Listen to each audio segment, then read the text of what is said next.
বাসাতে আপনাদের এই মাহফিলের নাকি এক সময়ের বক্তা ছিলেন, গত বছর এসেছিলেন খালেদ সাইফুল্লাহ আইয়ুবী, আসছিল নাকি? এই আইয়ুবী সাহেব 2-3 বছর আগে আমাদের দিনাজপুরে ওয়াজ করতে গেছে। তার সাথে আমার খুব সম্পর্ক, গভীর ভালোবাসা। কোন সময় তো এই কথাও বলা হয়েছে, খালেদ সাইফুল্লাহ আইয়ুবী আর আব্দুল বাসেত খান দুটি দেহে একটি প্রাণ। এ জাতীয় কথাও কখনো কখনো আলোচনা হয়েছে। এত মোহাব্বত তার সাথে। তো উনি দিনাজপুরে ওয়াজ করতে গিয়ে আমার ফোন দিয়েছে, ভাই কোথায়? আমি বললাম যে আমি তো অমুক জায়গায়, আমি কিন্তু সকালে আপনার বাসায় নাস্তা খাবো। উনি আমার বাসায় নাস্তা খাবেন, দাওয়াত নিচ্ছেন। ঠিক আছে আসেন। আমি তো জানি আইয়ুবী আসলে তার সাথে আরো 5-7 জন সাহাবী থাকবেই, এই জন্য ওইভাবে ইন্তজাম করেছি। উনি আসতেছেন এ খবর শুনে সিরাজগঞ্জের আরো বক্তা যারা আছে তারাও দাওয়াত ছাড়াই এসে গেছে। এখন আমি সিরাজগঞ্জ শহরের একটা ভাড়া বাসায় থাকি, ছোট বাসা, আমার নিজের বাসা নেই। কিন্তু এতগুলো লোক বসতে দেওয়া আমার জন্য কষ্টকর হয়ে গেছে। তুমি এখন কোথায় বসতে দিই? কিছু খাটের উপরে বসতে, কিছু টুল দিয়েছি, মোড়া দিয়েছি, চেয়ার দিয়েছি, কিছু আবার জমিনের মধ্যে সব বিছাই দিয়েছি বসতে ওখানে। তো যেই মোড়াগুলি দিয়েছি বসার জন্য, ভিতরে 2টা মোড়া প্লাস্টিকের, নতুন মাত্র আবিষ্কার হয়েছে, খুব সুন্দর দেখতে। আমি যেই খাবার নেওয়ার জন্য খাবার রুমে গেছি, আইয়ুবী মোড়াটা দেখে চয়েস। আইয়ুবী ওর ড্রাইভারকে বলতেছে, এই রফিক, একটা মোড়া বাসের ভাই আসার আগে নিয়ে গাড়িতে উঠায় রাখ। এই কথা বলতে বলতে তো আমি ওখানে হাজির হয়ে গেছি।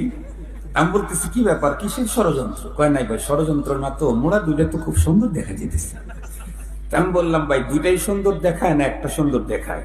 কয় না, দেখতে 2টাই সুন্দর, তবে আমি 2টা নিতে চাই না, একটা নিতে চাই। আমি বললাম, কোনটা বেশি চয়েস?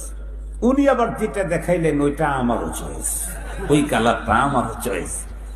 এরপরে ওনাকে যেহেতু আমি মহাব্বত করি, উনি ওটা চয়েস করছেন। তো আমি ড্রাইভারকে বললাম, এই মোড়াটা নিয়ে গাড়ির ভিতরে রেখে দাও। কিছুক্ষণ পরে যখন খাইতে দিয়েছি, খাটের উপরে বসতেন, কিছু নিচেও বসতেন। তো খানা খায় আর ওয়ালের সাথে একটা ব্যাগ আছে, বেতের দিয়ে বানানো, ব্যাগ দিয়ে বানানো ব্যাগ। ব্যাগটা বার্মা থেকে আনা হয়েছে, ওই জাতীয় ব্যাগ সাধারণভাবে পাওয়া যায় না। আমাকে একজন গিফট করেছে টেকনাফ থেকে। ওই বারবার খায় আর ব্যাগের দিকে তাকায়, খায় আর ব্যাগের দিকে তাকায়। আমি তো বুঝে ফেলছি যে ব্যাগের প্রতি তার খুব লেগে গেছে মন। আমি বললাম, ভাই ব্যাগের দিকে বারবার তাকাইতেছেন, তার মানে কি খুব বেশি চয়েস? আহা, আমার তো তখন ওই কথা মনে পড়ে গেল,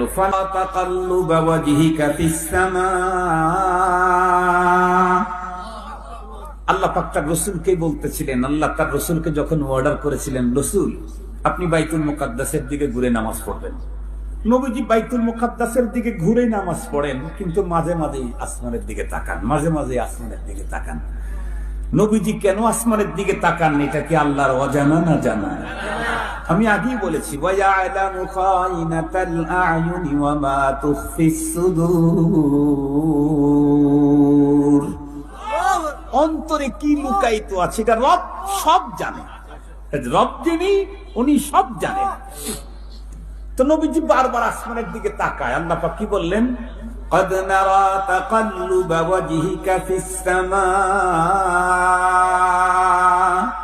فلنولينك قبلة ترضاها। আল্লাহ তার রাসূলকে বলে দিলেন, আপনি আসমানের দিকে তাকায় কি চাইতেছেন আমি বুঝেছি, আপনাকে দিয়ে দেবো, একটু অপেক্ষা করেন। সুবহানাল্লাহ, সুবহানাল্লাহ। আইয়ুবী সাহেব বারবার তাকাইতেছে, আমার তো দোস্ত। তো আমি বললাম, কি খবর, এটা কি চয়েস হয়েছে নাকি? বলে, বলার সাহস করতেছি না, কারণ কিছুক্ষণ আগে মোড়া একটা নিয়েছি, তো এই জন্য বলার সাহস করতেছি না। আমি তখন বললাম, এই ড্রাইভার, এই ব্যাগটাও নিয়ে যাও। এই গল্প শুধু গল্প না, এখানে বিশাল বড় নসিহত আছে, আপনারা খুব ভালো করে বুঝবেন। মোড়াটা কিন্তু আমি কিনেছি, আমার চয়েস, আমার প্রয়োজন, এটা আমি কাজে লাগে, এটা বসার জন্য। ব্যাগটা কিন্তু আমি কিনেছি আমার কলিজার টুকরা ছোট মেয়ের জন্য, যে আমার নিজের জীবনের চাইতেও বেশি প্রিয়, মহাব্বতের আমার মেয়ে। আমার প্রয়োজনীয় জিনিসটার দিকে আমার মহাব্বতের লোক যখন তাকিয়েছে, কোনো মূল্য টুল্য ছাড়া এমনি আমি তাকে দিয়ে দিয়েছি। আল্লাহ পাকের সাথে যদি আমাদের খাতির হয়, আর আমরা যদি দিলে দিলে শুধু জান্নাতের দিকে একবার তাওয়াজ্জু দেই, তো আসমানের মালিক এমনি জান্নাত আমাদেরকে দিয়ে দিবে।